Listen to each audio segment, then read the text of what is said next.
I ain't got nobody. Nobody. I'm just a floating head. And wee. Whoa, we're having fun. Hi, everybody. Today is April 1st, 2022. And this whole thing started out as, whoa, floating hands. This whole thing started out as an April Fool's joke. But I think I permanently am going to lose my body. I like how this looks.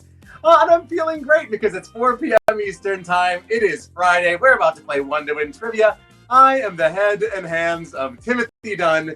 This is where you can find me on the internet if you want to head over to Twitter. Oh my gosh, I'm making up jokes. You know, we chat about the game. We make fun of the questions we all got right and wrong and the wild things like, whoa! Oh, I love it. If you don't do Twitter, my Instagram handle is TimDunHimFun, because guess what? I'm fun. Today, not to get too ahead of ourselves today, do you love it? But we're going to play for $50 dang dollars and put $50 in the prize pot. Give our top 3 winners a chance at that. We get $25 to our first place finisher, $15 to our runner-up, and $10 for our third place finisher. Those are some pretty good amounts, right? My eyes have disappeared. Look into my eyes. I'm going to give you the answers. Are you paying attention? Are you listening to the sounds of my voice? Pay very close attention to what I'm telling you. All right, enough of that. In just a couple seconds, I'm going to be asking you 12 general knowledge trivia questions, and I'll give you 10 seconds to tap on the answer that you think is correct. If you tap wrong, no big deal. You can change your answer within the 10-second window we give you. The more questions you get right, and the faster you do it, the closer you will be to winning our top prize. And that's always a nice thing to win a little cheddar cheeses for playing some trivia, you know. And remember, in this game, there are no eliminations, and there is no penalty for guessing. Hooray!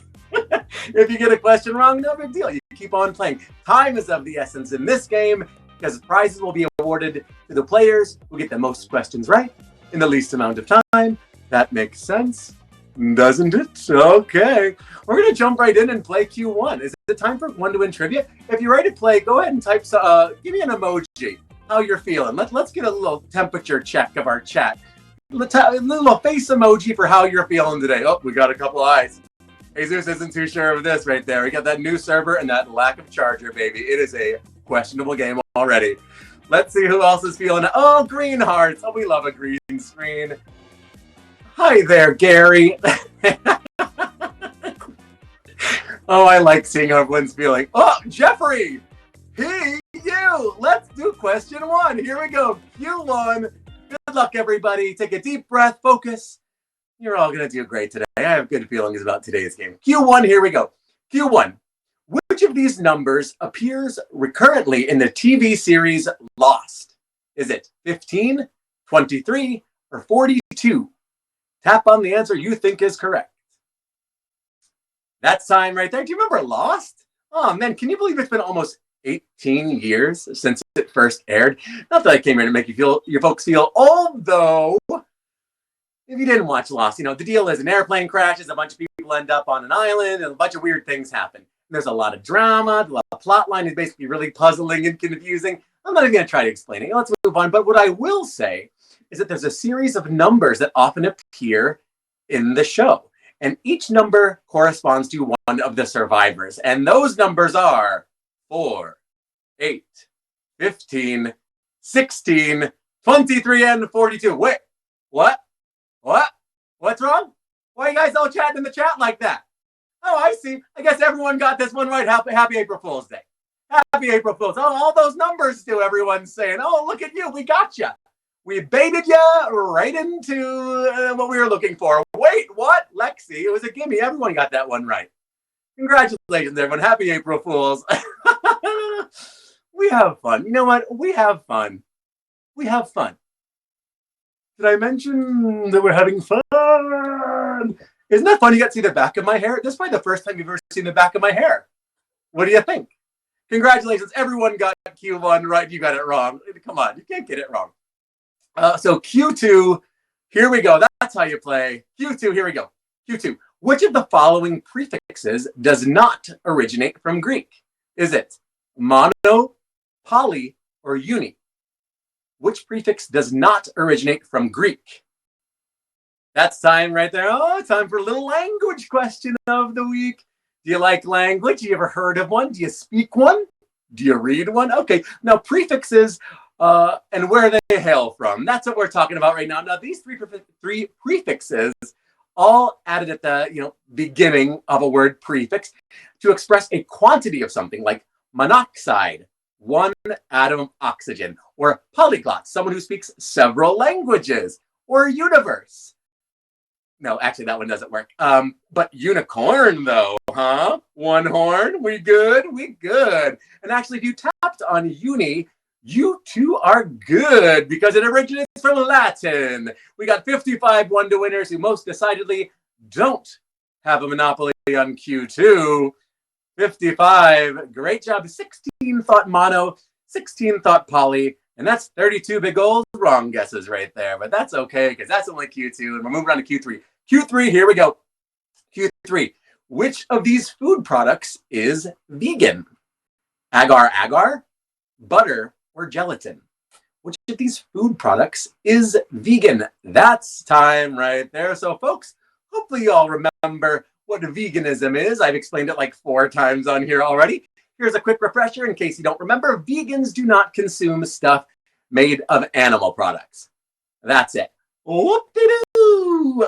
Butter is made from milk and gelatin is made from decaying animal stuff, tendons, bones, and stuff like that. Pretty gross if you think about it. If you think that's gross, or if you're a vegan, well, you are in luck because agar is the vegan substitute for gelatin. Looks like, so we got 5 of you. Can't believe it's not butter. 5 of you did guess butter right there. 74 of you got it right. Congratulations, agar. Oh, Jeremy, agar is like, have you ever watched Chopped or any of those sort of shows? All the fancy like molecular gastronomy chefs, Wiley Dufresne, they love agar. More Food Network, that's what I would say. Let's move on to Q4. Q4, here we go. Q4, what religious observance starts tomorrow? Is it Easter, Passover, or Ramadan? Which religious observation starts tomorrow? That's time right there. So all 3 of these observances occur or start this very month in April. And one of them starts on April 2nd, which is tomorrow, unless you're playing from Australia, in which case, good morning, mate. Put another shrimp on the breakfast barbie. You know what I mean? Easter is the one that starts the latest on April 17th, to be exact.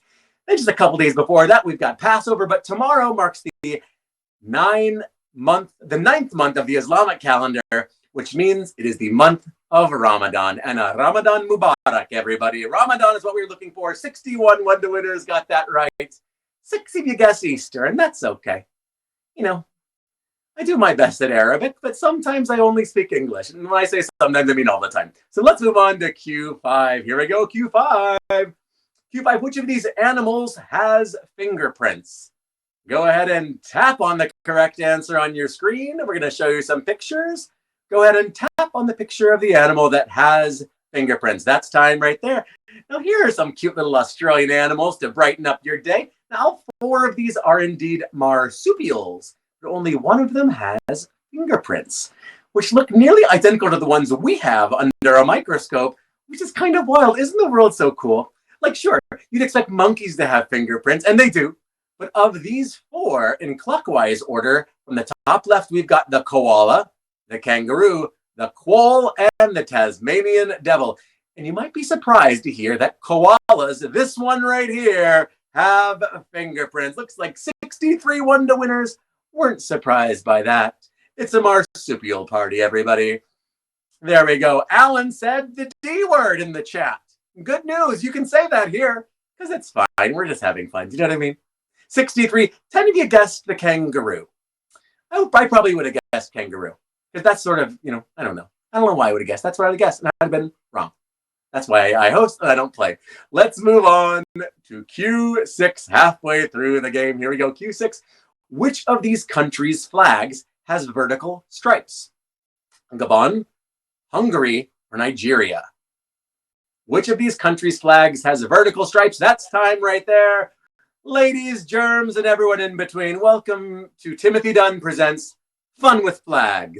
Are you good at vexillology, everybody? Now, 2 of the flags I gave you here as options are made entirely of horizontal stripes.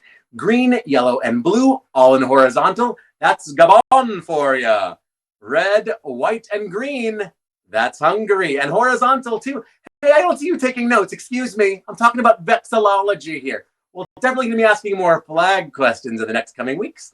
So maybe brush up on your flags. You know what I mean? Anyway, the correct answer, Nigeria. Green, white, and green. And apparently the green represents natural wealth and the white represents peace. The more you know. That was like the star shooting across the screen. Okay.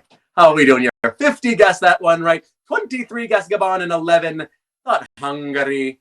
And that would be what I like to call in the business. Wrong, but that's okay. Let's move on to Q7. Q7, here we go. Q7, what did not happen on April Fool's Day? Is it Apple is founded, Gmail is launched, or Volkswagen announces rebrand?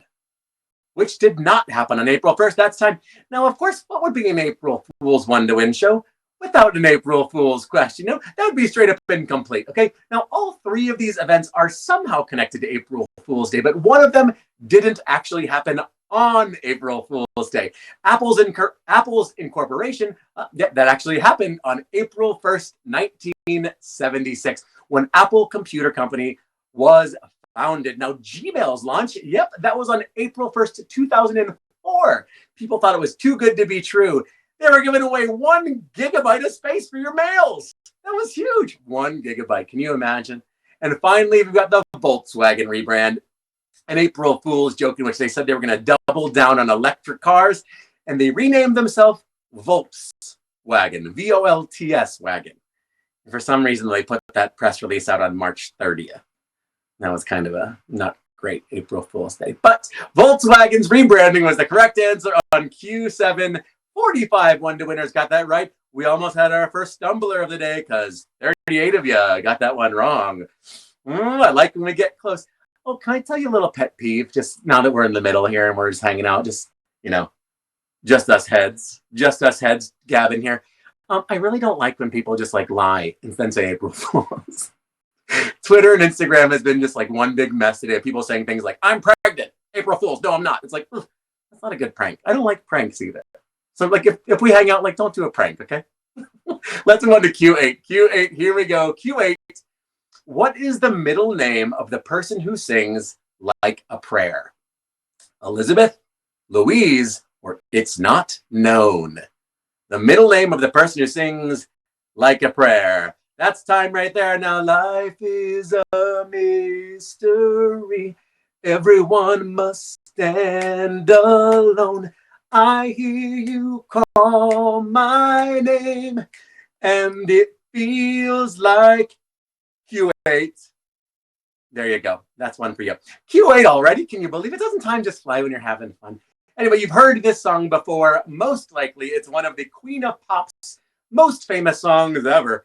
It's from the album she released back in 1989, the world's most successful solo artist. According to the Billboard Hot 100, we're talking, of course, about Madonna. Madonna. And what's her real name, you ask? I'll tell you, okay? It's actually Madonna. That's her first name. Well, her full name is Madonna Louise Ciccone.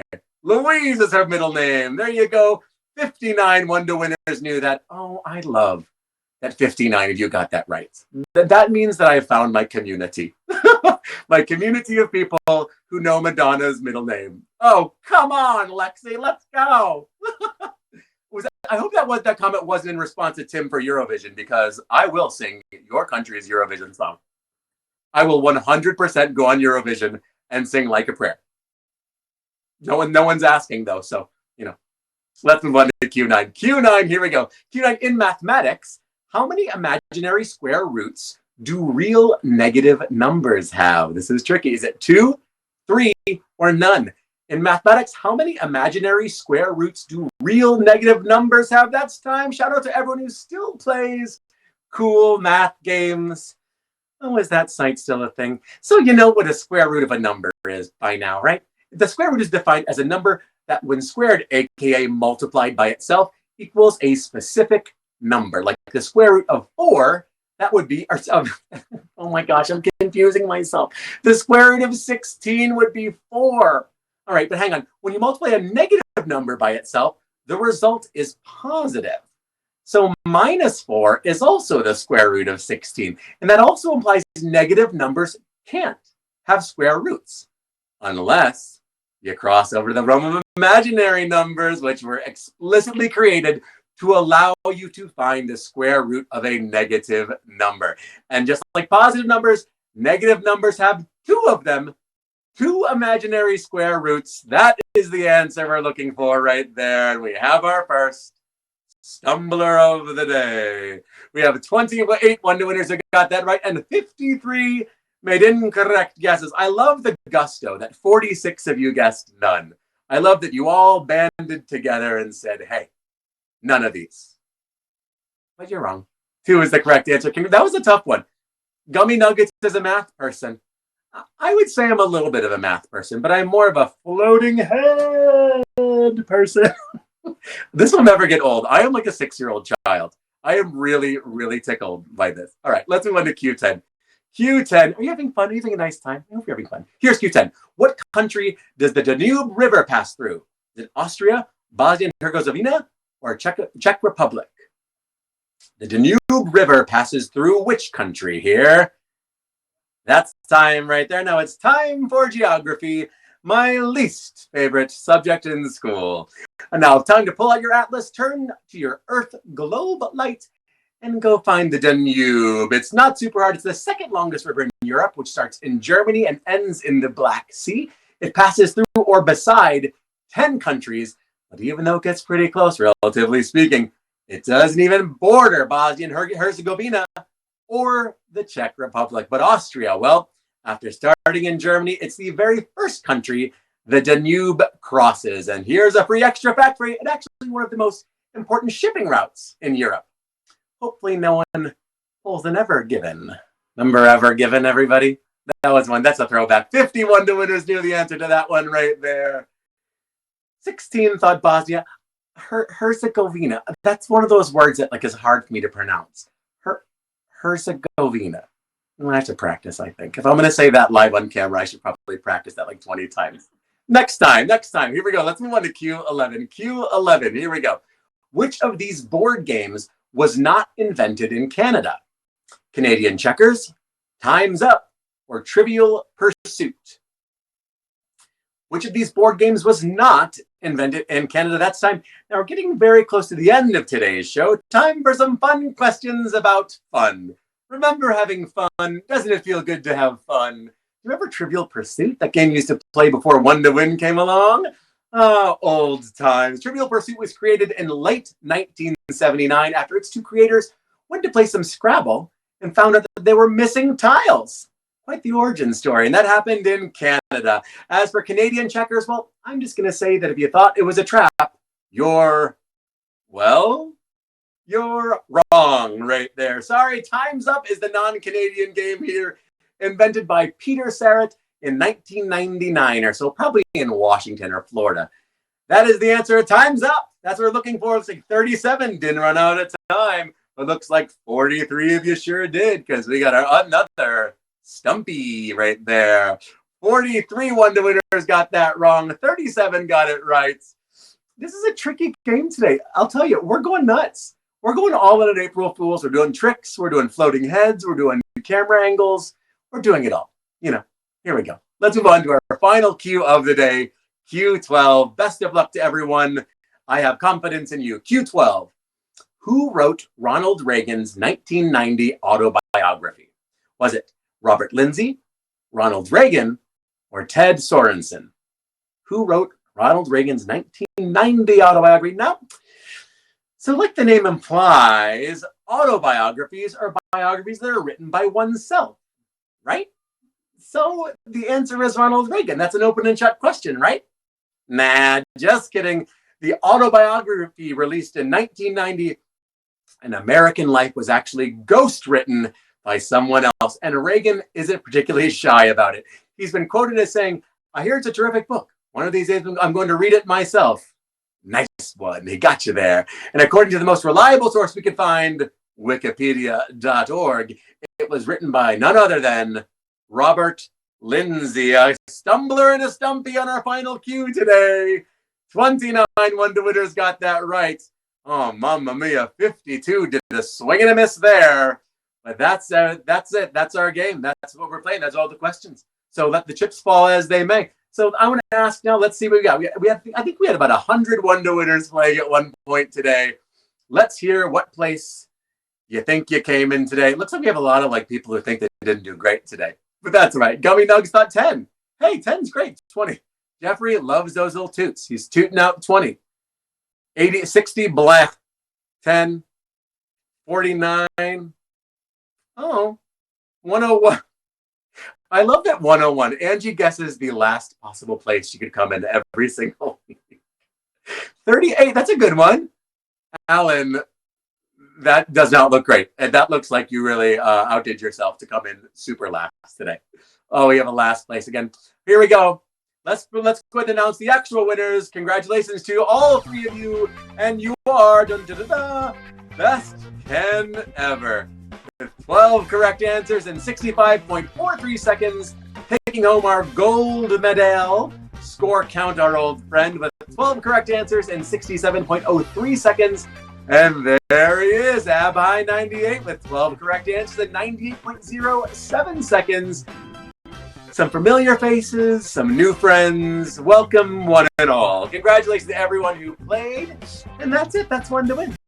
If you had fun today, which I hope you did, I hope you'll go out and do something nice for someone else, because as I always say, joy is not meant to be kept. Joy is meant to be shared. If you also had fun today, I ask you to go out, maybe tweet about the show, maybe tell a friend about it, bring someone with you next time, because that's what it's all about. Having fun with a bunch of your friends and playing games and, talking to a floating head. Well, I'm going to give it one more spin. Here we go.